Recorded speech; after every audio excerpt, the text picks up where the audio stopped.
Okay, we're here with Liz Perkins from Monteith Alexandra. And Liz, thanks for taking your time for us to have a chance to chat with you about how the coaching process and how having your team on the Leadership Academy with the hospitality company is going.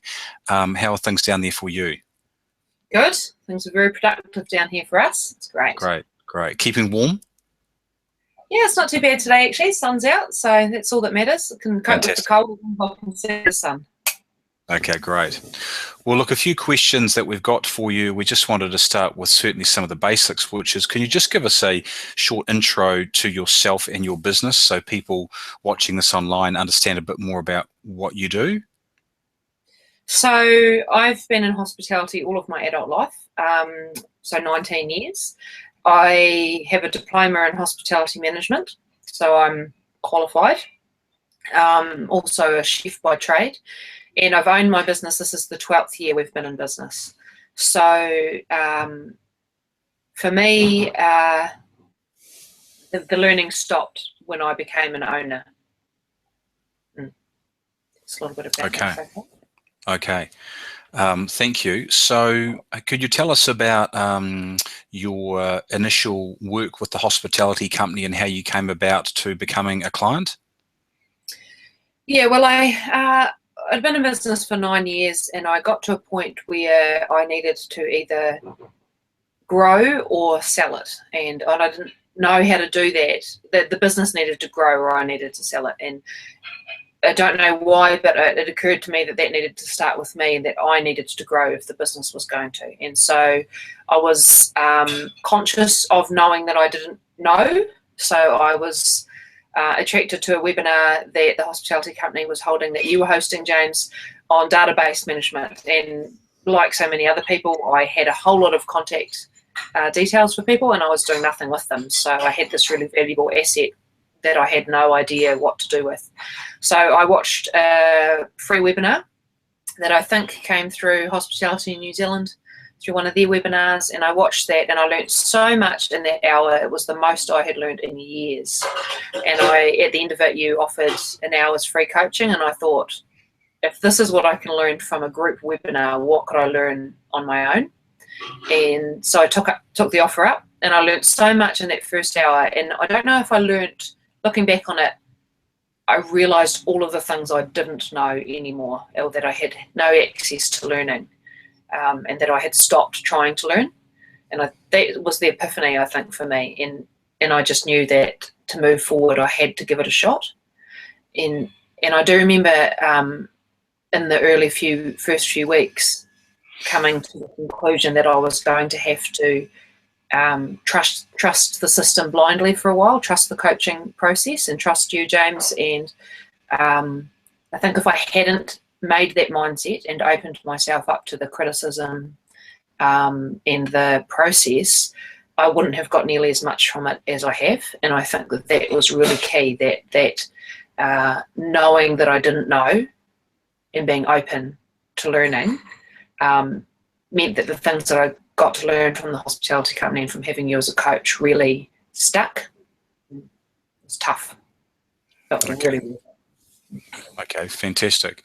Can you let us know of the aspects that you've received and talked about in coaching, the aspects that we've worked on that have had the biggest impact on the business for you? So we've worked in 4 elements, I guess. We work on financial, systems, sales and marketing, and leadership and people. So I guess the financial and the systems is where my coaching journey started, and just perhaps because of my technical background or something, they were easy to get on top of pretty quickly. But leadership was something that I really enjoy, but I had no system around it, no process, and really very limited direction or skill or knowledge around it. And so leadership was a steep learning curve, and we had no sales and marketing. We had none at all. So I mean, like I said, my database was literally sitting in a shoebox, waiting to be inputted into a system, which I had no idea where to start on. So we had, of the 4 key areas of leverage in business, we only had 2, and they were pretty average. So it was no wonder we were stuck where we were. Okay, thanks, Liz. Now, coaching itself is both a significant investment in time and money. How have you felt about that investment of time and money in the relationship with a hospitality company?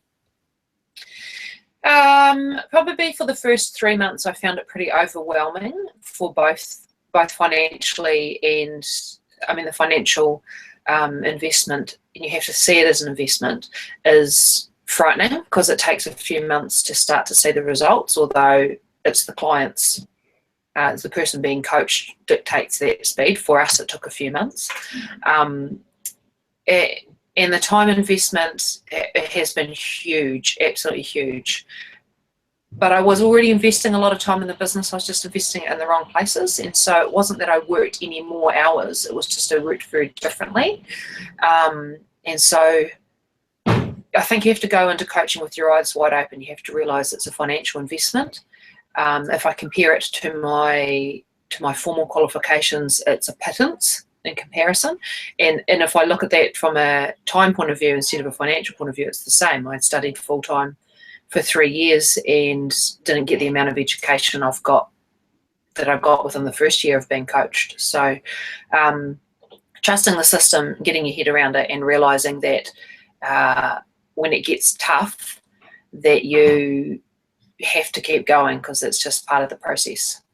But the time and money investment is absolutely worth it when you come out this end. And I know that would be hard to hold on to in the first few months of coaching, or if you're looking into coaching. But if you had a look at our financial accounts, you just couldn't argue them. I mean, it's not feelings, it's numbers that you can't argue with. The difference is phenomenal.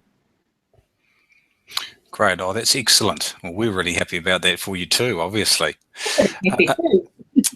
What would your people listening in today, listening to you online and through our website, what advice would you give to them if they were umming and ahhing or unsure about getting our support, the hospitality company support, with coaching or doing some of our courses that we run? I think what you have to look at, and I've done it a few times, is you've got to look ahead. So if you look a year down the track and you've decided not to go ahead with further education, and you've decided not to put people through leadership courses, and you have to be brutal with yourself about it. You have to be honest and leave the ego behind and really face the facts. Where will you be in a year if you don't do it? So if the answer to that question is the same place you're in now, you've got nothing to lose. The process is absolutely what you choose to get out of it. With the Leadership Academy, I personally invest a huge amount of time into tutoring them through the papers and before the webinars. And if I didn't do that, it would be a waste of money. So it needs to be, for us, it was acknowledging that we didn't have the discipline to do that on our own. I need a coach to be accountable to, because I am easily distracted by shiny new things, and so I need someone to be accountable to. And that was a brutal fact to face that. And with the Leadership Academy, it was, I know that I'm a good leader. I know I'm a natural leader, and I know I had the knowledge to teach them. But I know also that I don't have the discipline to see it through in a structured way, the way that the Leadership Academy has allowed me to do. And so those things require real honesty and really looking in the mirror and seeing where your blind spots are. And it's really important to have someone in that blind spot, and that's what coaching. That's, I think, the fundamental of coaching, is that you've got someone in your blind spot. And the great thing about the hospitality company is the level of understanding about the industry means that sometimes you don't even know you have that as a blind spot until you, James, pointed out. So it's absolutely critical, I think, to ask yourself, where am I likely to be? And for most people going into coaching, they probably have some experience in business already, and ask yourself how much you've developed over the last couple of years in business. And if it's not very much, then you've got to be looking to somebody for that accountability and feedback and learning. Okay, that's excellent. Any final thoughts from you? Obviously, people listening in, people seeing this on our website, who are trying to figure out whether getting some help is right for them. Have you got any final thoughts for them? Yeah, I think if I had been listening to this when I was deciding to do coaching or not, being a business person, I would have wanted to see actual results from somebody's coaching. Would have wanted to see some numbers and some proof. And I would have asked myself if I had time for it, I think is what a lot of business people are flat out. And I think that if I were listening in, what I would want to hear and what I believe now is the truth is that I can prove it with numbers, and I'm happy to prove it to anybody with the change in our numbers. And also, I think you expand yourself to grow. So there are only 24 usable hours in the day, and if you think you're already using a lot of them, you need to be pretty brutal about whether or not you are actually using them for the right things or not. And so I think that when you make the decision, when you come to the conclusion that you need to grow, then you will expand yourself to find the right time for it. But you have to be in the right mental space for that. You don't have to know what you don't know. You just have to know that there are things you don't know. Does that make sense? Absolutely, it does. Listen, Liz, thank you very much for taking the time to speak with us today. And yeah, we really appreciate your feedback. Thank you. No trouble.